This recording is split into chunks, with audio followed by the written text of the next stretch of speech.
Good morning everyone. और बच्चों कैसे हो? मज़ा आया हमारी कल की बात में? मज़ा आना बहुत ज़रूरी है, क्योंकि मज़ा नहीं आएगा ना तो फिर इधर इंटरेस्ट नहीं आएगा आप लोगों को। तो आ गई मेरी बात समझ में? और ये क्वेश्चन मैं आज स्पेशली उन बच्चों के लिए लेके आया हूँ जिन्होंने मेरे यूट्यूब चैनल पे मेरा वीडियो देखा और देखने के बाद उन्होंने एक रिक्वेस्ट करी कि सर हमें एक क्वेश्चन जो है वो किसी भी टीचर से समझ में नहीं आ रहा, तो सर प्लीज़ आप इस क्वेश्चन के लिए हमारे लिए एक वीडियो प्रिपेयर कर दीजिए ताकि हमारे को एक एक बात अच्छे से क्लियर हो जाए। तो उन बच्चों को ध्यान में रखते हुए, उन बच्चों की रिक्वेस्ट को सोचते हुए आज मैं इस इतने शानदार क्वेश्चन का आपके लिए वीडियो बना रहा हूँ। और आपको आज के बाद कभी भी इस क्वेश्चन में कोई प्रॉब्लम नहीं आएगी। बड़ा ही डिफरेंट क्वेश्चन है, एनसीईआरटी की बुक में कहीं से कहीं तक नहीं है, अपने आप में बड़ा स्टैंडर्ड क्वेश्चन है। और थोड़ा इसका जो कॉन्सेप्ट है ना वो हाई ऑर्डर थिंकिंग स्किल वाला, हॉट्स का मामला है थोड़ा, लेकिन अपन इसको भी बिल्कुल लाइट कर देंगे। आया कि नहीं आया मज़ा? अब आपको एक एक करके एक्सप्लेन करना स्टार्ट करता हूँ। तो देखिए वन बाय वन अब आप देखना स्टार्ट करिए। क्वेश्चन है, at the foot of a mountain the elevation of its summit is 45 degree. At the foot of a mountain मतलब आप क्या कर रहे हैं, माउंटेन के फुट से माउंटेन के समिट को देख रहे हैं। तो माउंटेन का समिट तो ऊपर ही होगा ना, समिट का मतलब होता है पीक पॉइंट, वो जो बिल्कुल होता है ना एकदम तीखा सा पीक पॉइंट, उसको बोलते हैं समिट। ठीक है, तो ये जो समिट है यहाँ पे और माउंटेन का फुट कहाँ पे? यहाँ पे, क्योंकि हम नीचे से देख रहे हैं। और ये आपका क्या है? ये आपका ग्राउंड लेवल है। तो हम आपसे क्या बोल रहे हैं, आप इस माउंटेन के समिट को कहाँ से देख रहे हैं बच्चों? माउंटेन के फुट से देख रहे हैं। At the foot of a mountain the elevation of its summit is 45 degree. 45 degree आपका एंगल ऑफ एलिवेशन दे रखा है। तो ये देखिए मैंने बना दिया, डॉट डॉट डॉट लाइन से ज्वाइन किया, पहले एफ को एस से ज्वाइन किया, ओ एफ ऑलरेडी मैंने ज्वाइन कर रखा है। तो ये वाला जो एंगल है, इस एंगल के बारे में बात कर रहा हूँ, ये एंगल कितना है? 45 डिग्री। ठीक है, अब इसके बाद आगे की कहानी इंटरेस्टिंग है। After ascending 1000 metre towards the mountain up a slope of 30 degree inclination, मतलब अब आप क्या कर रहे हैं, ऊपर तो जा रहे हैं लेकिन आप 30 डिग्री के एंगल पे जा रहे हैं। ऐसे नहीं कि जैसे ये आप ए से कैसे माउंटेन को देख रहे थे तो ऐसे कैसे ही आपने जाना स्टार्ट कर दिया। आप क्या कर रहे हैं, आप इस तरह से नहीं जा रहे, मतलब 45 डिग्री के एंगल पे नहीं जा रहे आप ऊपर, आप 30 डिग्री के एंगल पे जा रहे हैं। और कितना जा रहे हैं आप? 1000 मीटर। 1000 मीटर मतलब 1 किलोमीटर में। माउंटेन बहुत दूर है ना, इसलिए अपन क्या करेंगे, हम मीटर में बातें नहीं करेंगे, अपन किलोमीटर में बात करेंगे। तो ये 1000 मीटर का मतलब आप क्या कर रहे हैं, 1000 मीटर का मतलब है आप 1 किलोमीटर ऊपर की तरफ जा रहे हैं। असेंडिंग मतलब ऊपर जाना।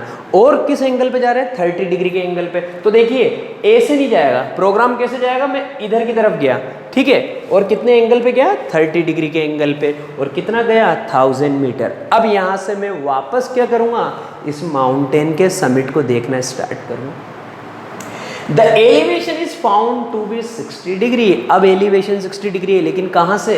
इस वाले पॉइंट पी से। मैं यहाँ तक गया और यहाँ से मैंने अभी समिट को देखना स्टार्ट किया। तो पहले तो मैंने इसको इससे ज्वाइन किया, फिर क्या करता हूँ, हॉरिजॉन्टल लेवल ड्रॉ करता हूँ। ये भैया मैंने हॉरिजॉन्टल लेवल ड्रॉ कर दिया, ठीक है साहब। अब क्या करूँगा, अब इस एंगल का नाम दूंगा भैया 60 डिग्री, मतलब मैं 60 डिग्री के एंगल पे इस समिट को देख रहा हूँ। कहाँ से? इस वाले पॉइंट पी से। ठीक है कहानी।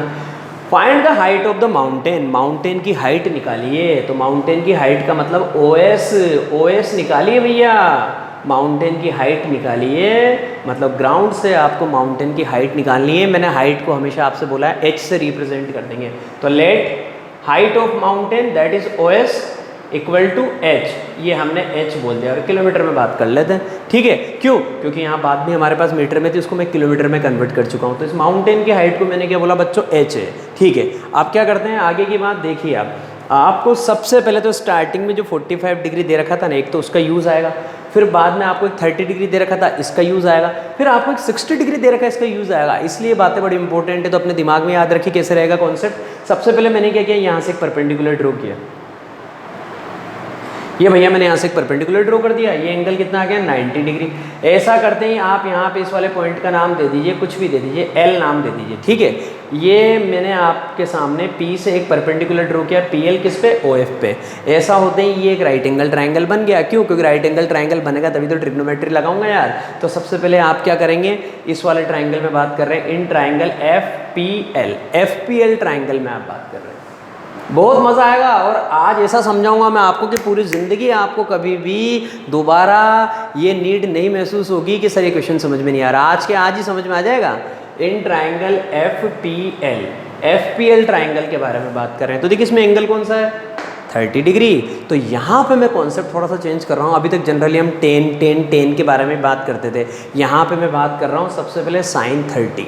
ठीक है, साइन 30 क्यों बात कर रहा हूँ? क्योंकि मुझे यहाँ पे अब की बार हाइपोटेनियस के बारे में इंफॉर्मेशन पता है, क्योंकि 90 के सामने वाला हाइपोटेनियस होता है और वो मुझे कितना पता है, 1 किलोमीटर पता है, और मुझे यहाँ पे PL निकालना है। तो देखिए एंगल के सामने वाली साइड परपेंडिकुलर निकालना है और वैल्यू पता है किसकी, हाइपोटेनियस की। तो साइन का रिलेशन मेरे लिए इंपॉर्टेंट है, तो मैं यहाँ पे क्या लिखूँगा बच्चों, sine 30 in triangle FPL sine 30 is equal to perpendicular upon hypotenuse. Perpendicular कितना बच्चों, PL, और हाइपोटेनियस कितना है, हाइपोटेनियस है आपके पास PL अपॉन PF। साइन 30 की value you know well 1/2, sine 30 equal to 1/2।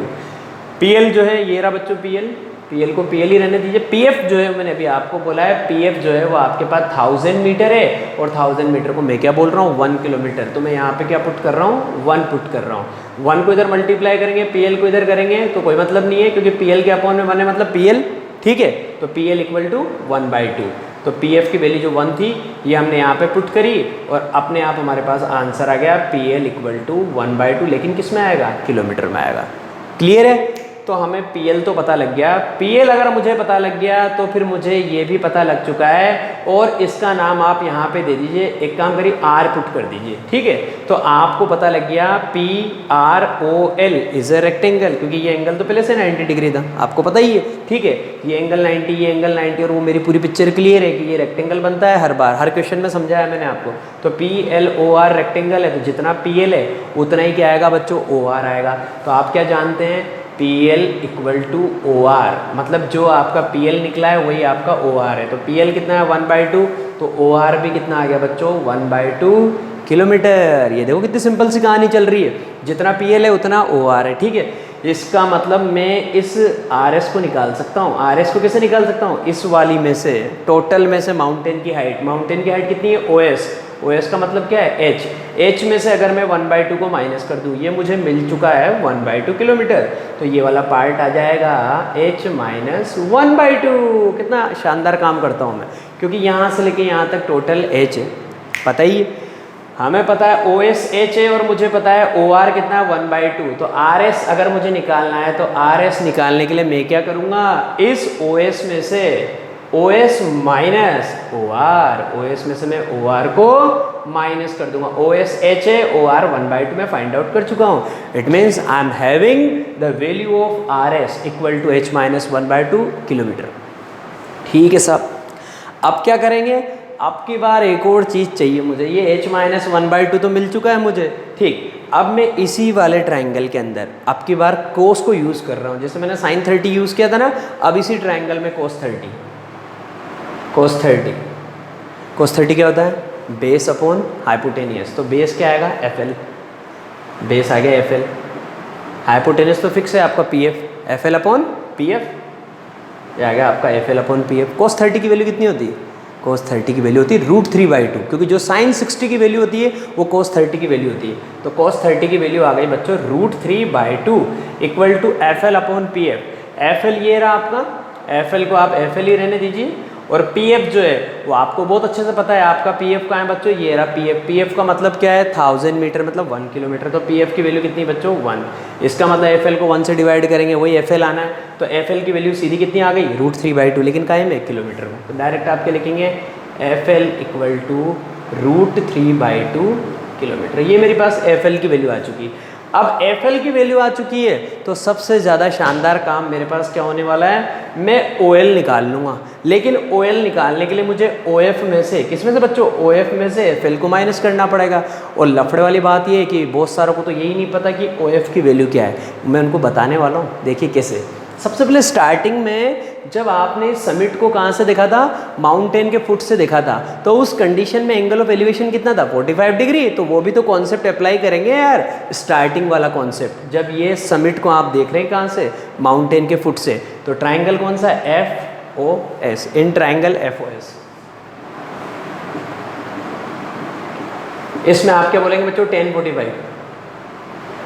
45 equal to this perpendicular upon this base, मतलब आप क्या बोलेंगे, OS अपॉन OF, और tan 45 बहुत सीधा आदमी है, 1 होती है उसकी वैल्यू, 1045 इक्वल टू 1।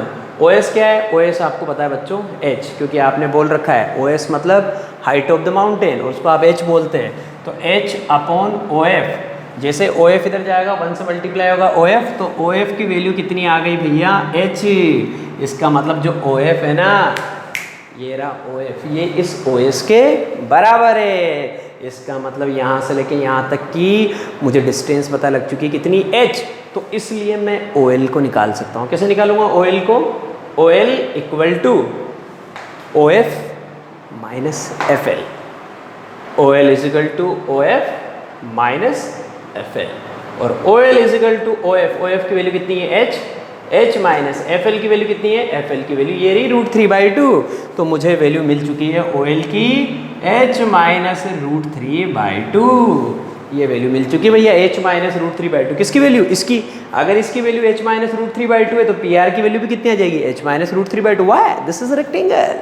तो अगर ये h माइनस √3/2 तो पी आर भी h माइनस √3/2। तो आप लिखेंगे O L equal to P R equal to the same value h minus √3/2। सब कुछ किलोमीटर में चल रहा है भैया, ये आ गया मेरे पास O L equal to P R, that is h minus √3/2 kilometre. तो ये मेरी पूरी कहानी क्लियर हो चुकी है।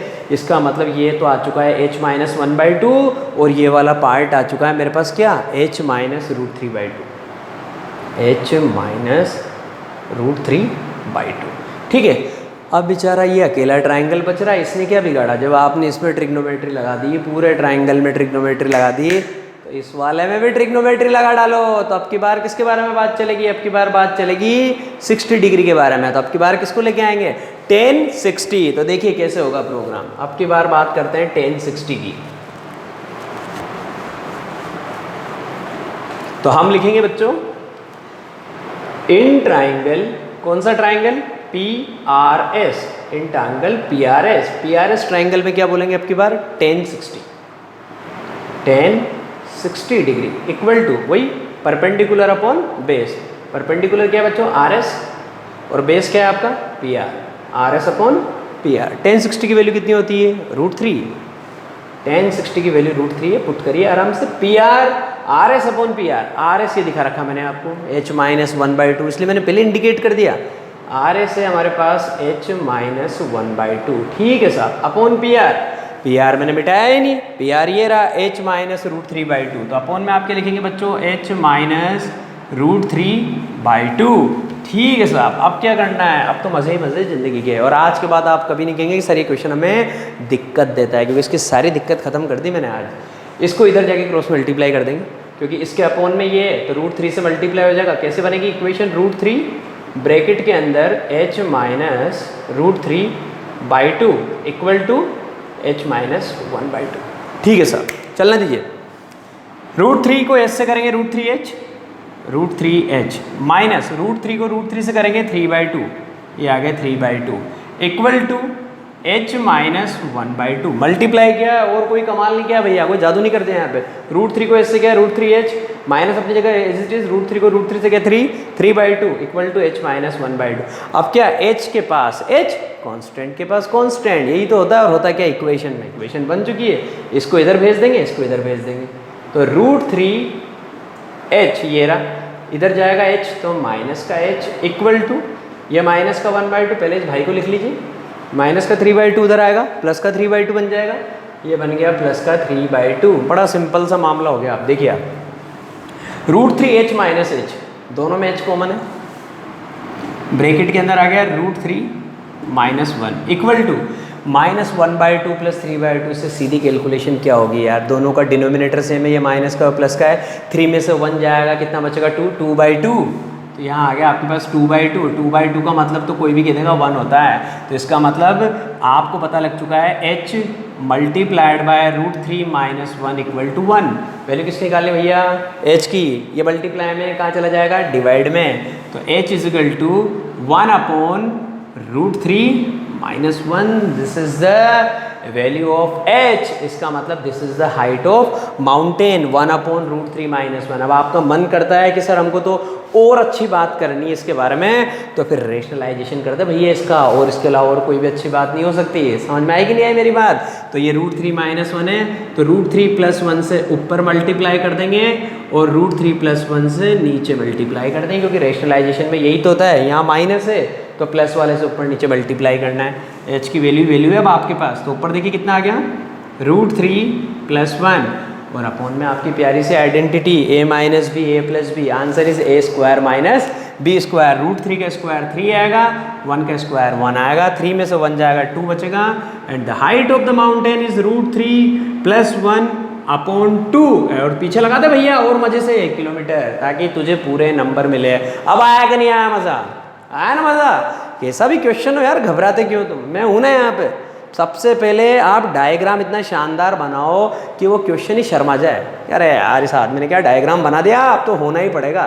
आए कि नहीं आई मेरी बात समझ में? तो ऐसे आपको प्रोग्राम करना है step by step. I hope आपको ये सारी बात अच्छे से समझ में आ जाएगी बच्चों, और आपका कोई भी कहीं से कहीं तक एक सिंगल डाउट भी नहीं रहेगा। ठीक है, एक क्वेश्चन की और रिक्वेस्ट करी गई थी मुझसे, अब मैं उसको लेने वाला हूँ। ठीक है बच्चों, अब देखिए एक क्वेश्चन जो बड़ी डिमांड पे आया था मेरे पास कि सर इस क्वेश्चन का प्लीज़ आप वीडियो बना दीजिए ताकि हमारी ज़िंदगी की प्रॉब्लम खत्म हो जाए। एक की तो प्रॉब्लम भैया मैं ख़त्म कर ही चुका हूँ ऑलरेडी, अब आपकी एक प्रॉब्लम ये और ख़त्म कर देता हूँ।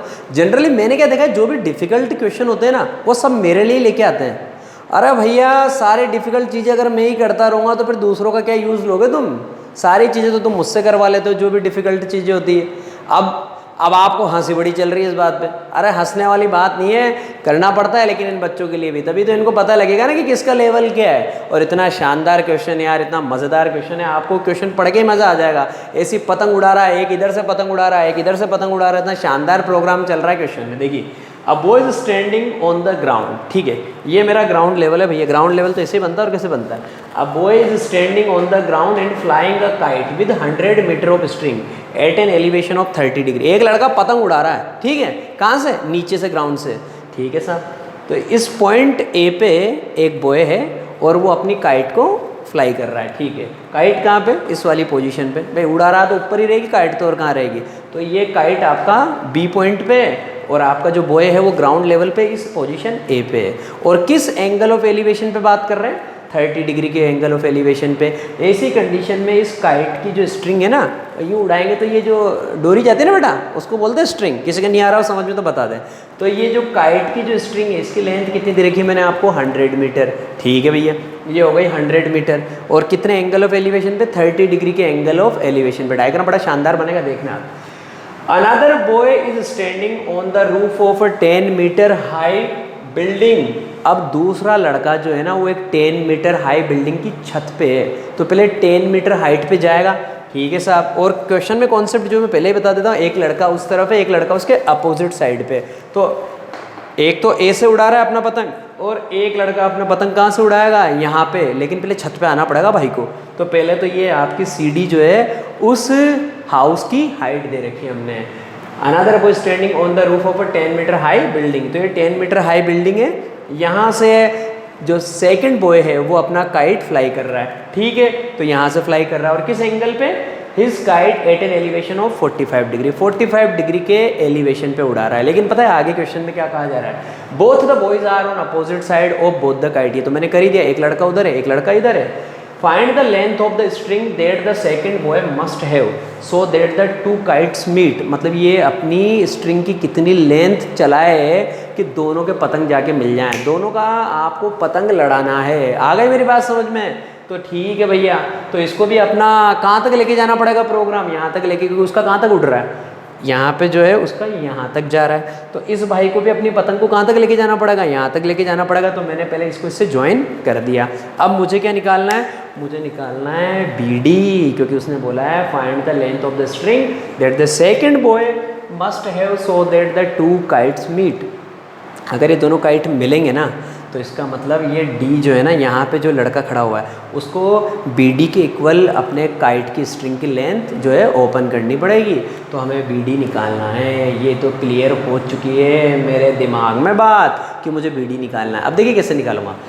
आप देखिए, आपको ये दे रखा था 30 डिग्री एंगल ऑफ एलिवेशन। मैंने सबसे पहले यहाँ से परपेंडिकुलर ड्रॉ किया। क्यों? क्योंकि अगर मैं परपेंडिकुलर ड्रॉ नहीं करूँगा तो मुझे ट्राइंगल कैसे मिलेगा भैया? तो सबसे पहले मैंने बी से एक परपेंडिकुलर ड्रॉ किया, बी क्यू। बी क्यू किस पे परपेंडिकुलर ड्रॉ किया मैंने? ए सी पे। Through B draw B Q perpendicular A C. ये बी क्यू परपेंडिकुलर ड्रॉ किया ए सी पे, उसने यहाँ पे कट किया बच्चों किस पे? पी पे। और ये 45 डिग्री के बारे में बात कर रहे थे कि यहाँ से जो सेकंड बॉय है उसका एंगल ऑफ एलिवेशन 45 है, तो पहले इसको इससे मिलाया और ये हॉरिजॉन्टल लेवल ड्रॉ किया, तब जाके ये वाला एंगल आपके पास कितना आएगा? 45 डिग्री। ठीक है, तो ये तो हो गई मेरे डायग्राम की कहानी। अब मुझे क्या करना है इस वाले ट्राइंगल के अंदर, in triangle A B Q, A B Q triangle में बात करूँगा, in triangle A B Q. तभी तो मैंने परपेंडिकुलर ड्रॉ किया क्योंकि मुझे राइट एंगल ट्राइंगल चाहिए था। In triangle A B Q आप क्या बोलेंगे आपकी बार? 1030। 1030 कितना होता है? वही परपेंडिकुलर अपॉन, आया ना मज़ा? इसलिए मैंने जानबूझ के बात बोली थी 1030 को यूज़ नहीं करना है। क्यों यूज़ नहीं करना है? क्योंकि अब की बार मैंने जब परपेंडिकुलर ड्रॉ किया है तो मुझे हाइपोटेनियस पता है 100 मीटर, तो बच्चों के दिमाग में फिक्स हो जाता है बार बार 10 ही 10 10 ही 10 लगाना है। भैया पहले देख ले कि क्वेश्चन में तुझे क्या गिवन है। तुझे इस स्ट्रिंग की लेंथ गिवन है, मतलब हाइपोटेनियस गिवन है, और तू क्या निकालना चाहता है? परपेंडिकुलर निकालना चाहता है। तो परपेंडिकुलर और हाइपोटेनियस के बीच में जो रिलेशन होता है वो तो साइन ही देता है। इसका मतलब साइन 30, ये लीजिए साहब, sine 30 equal to perpendicular upon hypotenuse. Perpendicular कौन है बच्चों? B Q. अपॉन हाइपोटेनियस कौन है बच्चों? A B.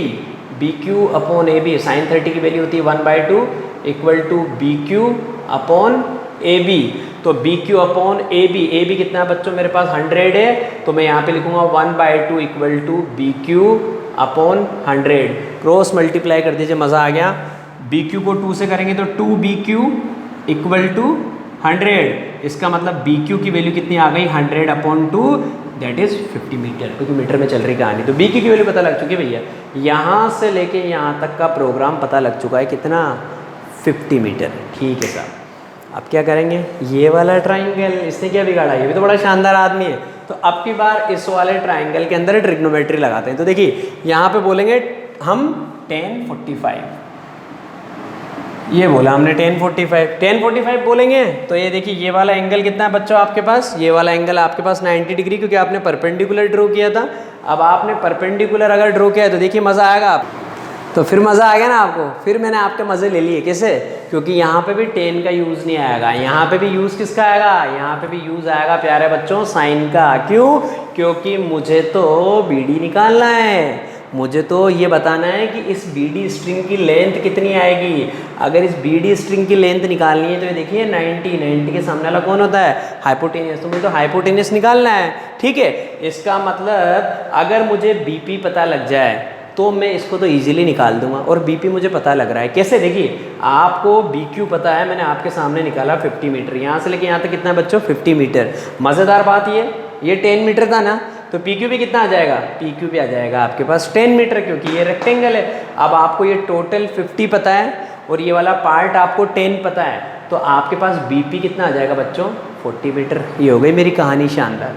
तो BP मैंने कैसे निकाला? इस BQ में से PQ को माइनस किया। ठीक है, अब ये 40 मीटर पता लग चुका है, ये वाला एंगल 90 डिग्री है, ये 45 डिग्री है, तो मैं यहाँ पे साइन वाला कॉन्सेप्ट इमीडिएटली अप्लाई कर देता हूँ। In triangle BPD, in triangle BPD, और क्या लगाऊंगा? साइन 45। तो साइन 45 जैसे लगाऊंगा, ये रहा परपेंडिकुलर और ये रहा हाइपोटेनियस। हम क्या बोलेंगे बच्चों? BP perpendicular upon hypotenuse BP upon BD। Sine 45 की वैल्यू आपको पता होनी चाहिए, कितनी होती है? 1/√2। तो 1/√2 इक्वल टू BP मैंने निकाला आपके सामने 40, और BD जो है वो मुझे फाइंड आउट करना है, क्योंकि क्वेश्चन में मुझे निकालना ही BD था।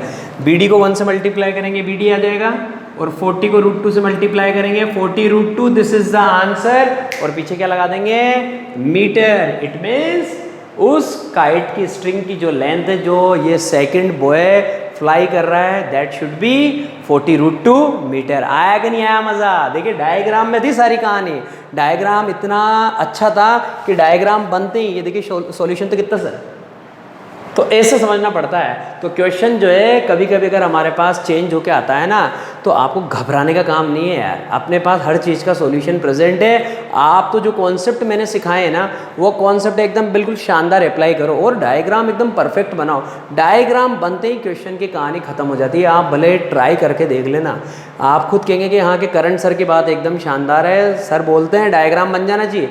डायग्राम बनते ही पिक्चर क्लियर हो जाती है खोपड़ी में कि भैया इस क्वेश्चन में होने वाला क्या है। ठीक है, बाकी अब आपका टेस्ट रहेगा कल, तो अपन कल मिलते हैं अच्छे से, और अच्छे से जाके तैयारी करना। ठीक है बेटा, ओके, मिलते हैं कल।